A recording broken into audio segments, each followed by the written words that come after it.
Guys, Beyond yang ke-6 akan keluar tak lama lagi. Debaran pertarungan yang akan mempertaruhkan beberapa atlet rivalry di antara Indonesia menentang Malaysia kian terasa.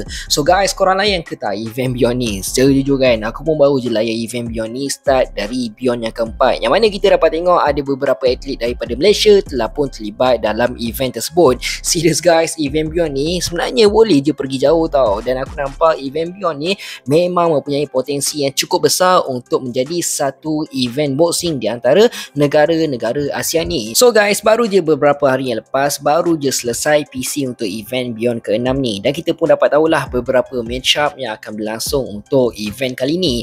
Memang ada beberapa match yang cukup menarik untuk kita layan, dan dekat dalam PC baru-baru ni pun kita dah dapat rasa kepanasan di antara fighter-fighter kali ni. So guys, untuk dalam video kali ni aku akan buat sedikit preview beberapa pertarungan yang bakal berlaku dalam event Beyond yang ke-6, dan aku akan buat sedikit prediction ringkas siapa yang mempunyai potensi yang cukup tinggi untuk menang nanti. Tapi sebelum tu guys, kalau korang belum like, komen dan share, korang boleh buat semua tu dulu, ok? Dan kalau korang tengah cari coklat-coklat yang sedap sebagai contoh macam Chocoja ke, coklat Toffila ke, Confetto dan macam-macam lagi, korang boleh terus je order dekat tag Shopee yang aku ada letak dekat dalam video ni, ok? Let's go! So, kalau sebelum ni dalam event Beyond yang ke-5 kita dapat tengok ada beberapa match yang cukup sengit telah pun berlaku, antaranya Putra Punwa versus Kakak Chal, Kakak J versus Aziz Salim, Jaden Bahtera versus Andy Cobra dan beberapa lagi. So untuk dalam main event untuk Beyond kali ni adalah di antara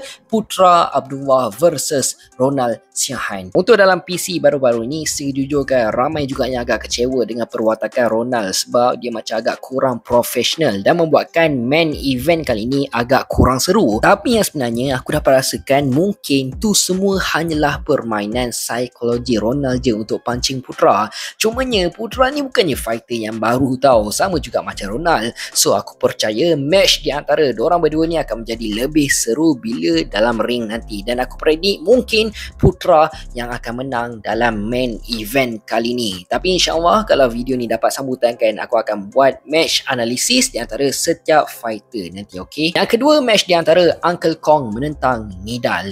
Match ni akan memperlihatkan perbezaan umur untuk kedua-dua fighter yang mungkin dari pengalaman Nidal lebih berpengalaman daripada Uncle Kong. Cuma dari segi persediaan ataupun kecergasan dan kekuatan di antara kedua-dua fighter ni, berkemungkinan Uncle Kong akan mendominasi match tersebut. Seterusnya, match di antara Fakhri menentang Kabilan. Secara jujur aku dapat rasakan match di antara Fakhri versus Kabilan ni akan menjadi tumpuan utama juga untuk dalam event kali ni. Dengan reputasi Kabilan yang sangat baik dan rekod Fakhri sebelum ni pun baru je kalah, so aku predik Kabilan yang akan menang untuk dalam match kali ni. Lagipun cara dan gaya pertarungan untuk Kabilan, menakutkan. Yang keempat, Serial versus Amarul. Match ni memang aku excited gila nak tengok sebab based on pengalaman, of course Serial lebih atas daripada Amarul. Malah dengan kehebatan dan ketangkasan Serial, aku dapat rasakan Amarul akan berhadapan dengan satu cabaran yang cukup besar untuk kalahkan Serial. Cumanya mungkin Amarul boleh buat kejutan sebabnya Amarul ni masih lagi muda dan boleh dikatakan dia merupakan seorang fighter yang sangat fresh. Jadi aku predik match di antara diorang berdua ni akan jadi satu match yang cukup sengit dan 50-50. Tapi prediction aku mungkin Serial ada sedikit kelebihan untuk mengalahkan Amarul. Yang kelima, Maliki versus Raul Gonzalez. Match ni aku tak ada apa nak cakap sangat pun. Aku yakin kedua-dua fighter akan bagi satu pertarungan yang cukup baik. Cumanya aku memilih Maliki untuk menang dalam match kali ni. Yang keenam adalah Budi Sambas versus Jai JMT. Match ni memang susah gila aku nak predik sebab kedua-dua fighter ni bukannya calang-calang tau. Kedua-dua fighter ni mempunyai skill yang tersendiri, dan match ni pun aku predik boleh jadi satu match tumpuan untuk Beyond kali ni tau. Silap-silap match di antara diorang berdua ni lagi padu daripada main event. Mana kita tahu kan. Tapi aku lebih memilih Jai JMT untuk menang dalam match kali ni. Tapi opponent dia tu pun padu juga. Next match di antara Haris Sufyan versus Jordan Boy.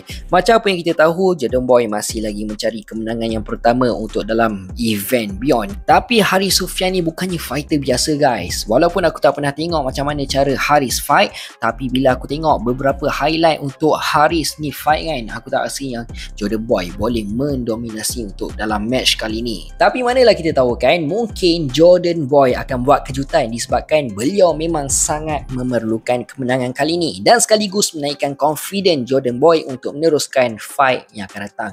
Prediction aku 50-50 tapi lebih berat kepada Haris Sufyan. Ada lagi beberapa match yang aku tak preview untuk dalam video kali ni, tapi so far apa pendapat korang untuk beberapa match yang dah memang confirm akan jadi dalam event Beyond yang ke-6 nanti? Komen dekat bawah.